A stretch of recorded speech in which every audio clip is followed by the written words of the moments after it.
2017 Trail to SEMA is over. Everybody's back home. Got about half the videos out.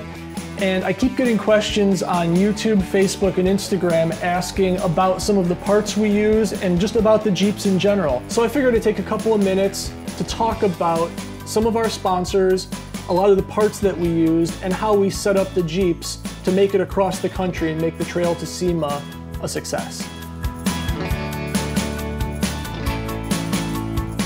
This is my 2015 Jeep Wrangler Rubicon. It was our trail lead vehicle this year for the Trail to SEMA. And it's a two-door. JKU's four-doors are pretty popular these days. I'm a two-door guy. But this two-door is a little bit different than a lot of them out there.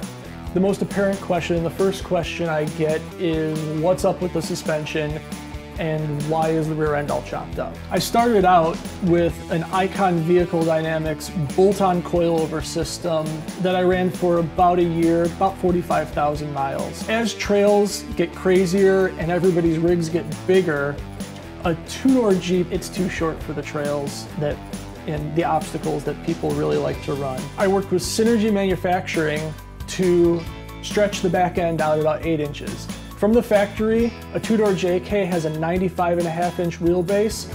This one sits just over 103.5 inches now. This is a major change, and it's not work that's necessarily the standard bolt-on parts, but it was what I wanted because I love the look of the two-door, but I needed to bridge that gap between the short wheelbase of a two-door and the longer, and in many cases, much more capable wheelbase of the JKU. One of the reasons I chose the Synergy Stretch is because it was already set up to work with the coilovers that came in the Icon bolt-on kit. I wanted to stick with those coilovers because with the Icon CDC valving and the adjustable compression dampening, this Jeep drives every bit as well on-road as it does off-road.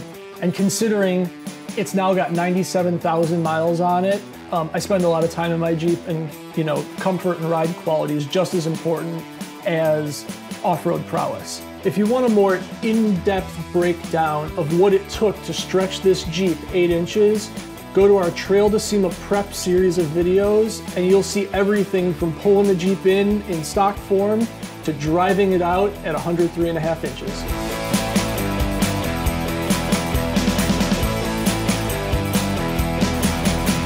Maxxis was the official tire sponsor of the 2017 Trail to SEMA, and all rigs rode on the Maxxis Razor MT mud terrain tire. These are 40 by 13.5 on a 17-inch wheel, and I gotta say, I couldn't be any happier. Round trip from Chicago, out through the trails to the SEMA show, and then back to Chicago, I put just over 5,000 miles on them, and like I said, I couldn't be any happier. They rode very well on the road. For a tire this size with lugs as big as the 40-inch tire has, they were quieter than I would have ever expected. I didn't expect a 40-inch tire to be quiet per se, but they exceeded what I thought they would be. And off-road, I mean, I couldn't have asked for anything more. They stuck to the rocks, they worked well in the sand, they worked well at a variety of air pressures, everything from 8 to say 22 PSI, depending on the situation.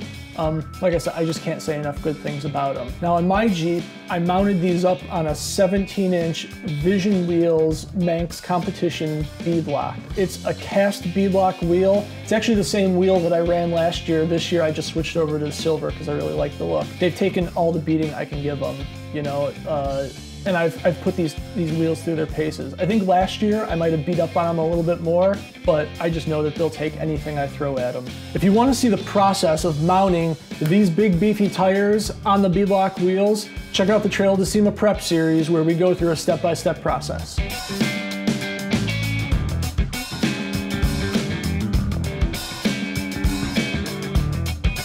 Good communication out on the trail is imperative, and this year we teamed up with Rugged Radios to get rid of the junky old CBs.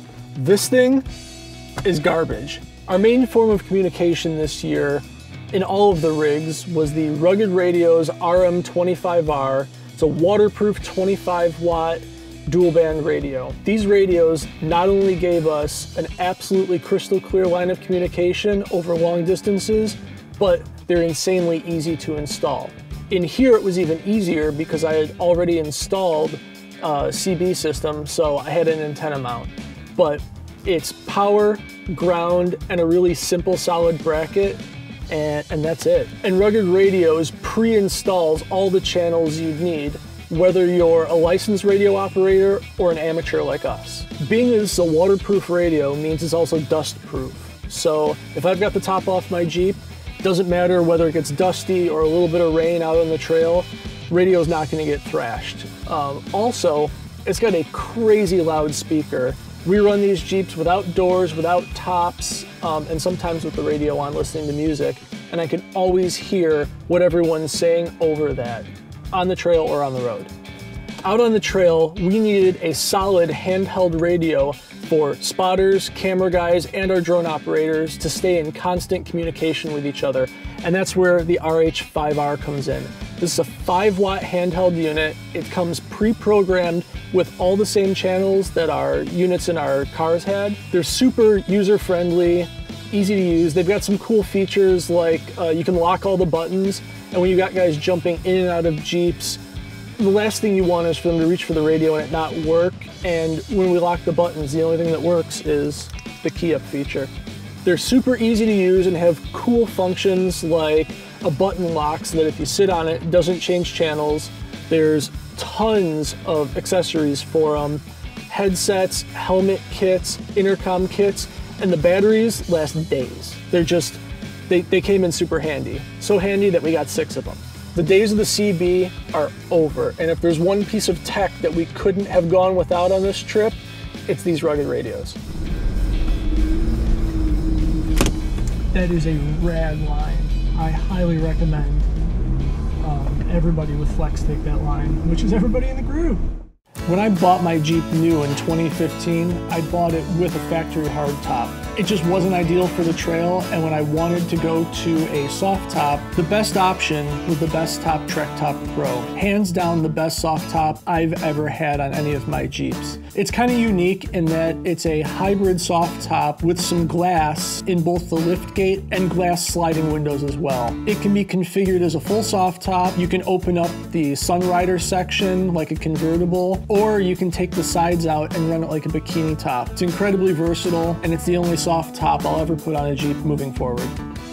To spin these big 40-inch tires, I knew I was going to have to re-gear, so we teamed up with Nitro Gear and Axle and Ox Locker to fill the diff with a set of 513 gears and an Ox Locker 35 spline locker. The Ox Locker is a selectable locker, much like other air lockers and e-lockers on the market, except they give you a bunch of options on how you want to actuate it. I chose the CO2 system, which uses a regular paintball bottle and a switch in the dash to turn the locker on and off. The nicest thing about having the Ox Lockers is the peace of mind that they're always going to lock and unlock when I want them to. Up to this point, I had the Rubicon e-lockers and they worked well up to about that 37-inch tire point, and then they started to get spotty. Not on locking, but mostly on unlocking. I'd go to make a tight turn on the trail and unlock, and it wouldn't unlock. I'd have to do a little dance and shimmy back and forth, and the Ox Locker just fixed all of that. Since we switched to a 35 spline locker, our 35 spline Nitro Gear chromoly axles. The axles come with bearings and end plates already on them and really nice studs, so they're a super easy install. It's just 4 bolts, just like a normal factory axle. Having this combination of Ox Locker and Nitro Gear parts out on the trail meant that I had a peace of mind, not only that my locker would unlock and lock whenever I wanted, but when I started to get a little tire hop out on the trail, I know I'm not going to snap an axle. Up to this point, I was running stock axles, and in the back of my mind, I was always worried about how hard I could wheel. Now, I don't have any question. I wheel it as hard as I want. Being a two-door Jeep guy, space is always at a premium for me,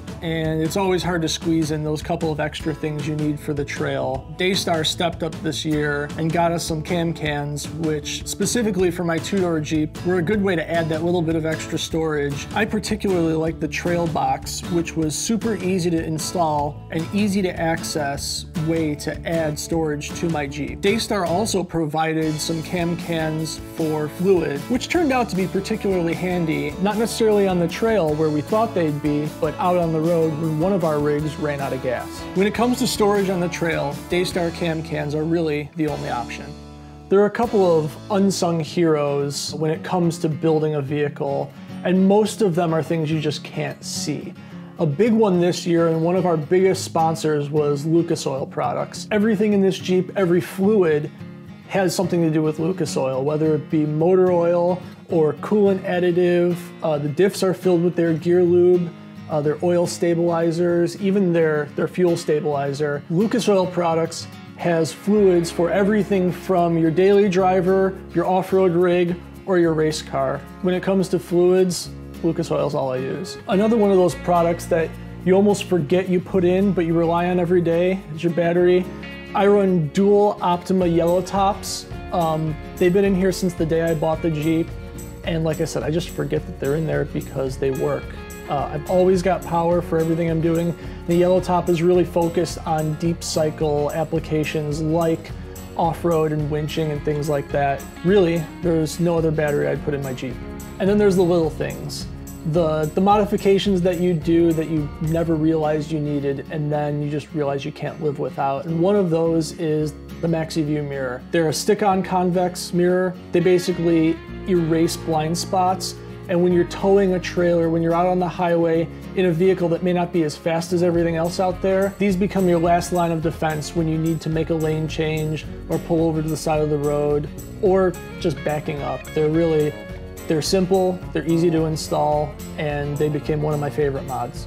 And last but not least, this Jeep is equipped with a PowerStop Z36 Performance Brake Upgrade Kit. It comes with everything you need in one box, including our carbon fiber ceramic pads for dust-free, noise-free braking, drilled and slotted rotors that are zinc-coated to prevent corrosion, and all the stainless steel hardware you'll need for a complete and safe brake job. Be sure to check out the whole Trail to SEMA series on YouTube and Facebook, and be sure to subscribe to stay up to date on future episodes. I'm Chris from PowerStop, and we'll see you on the trail.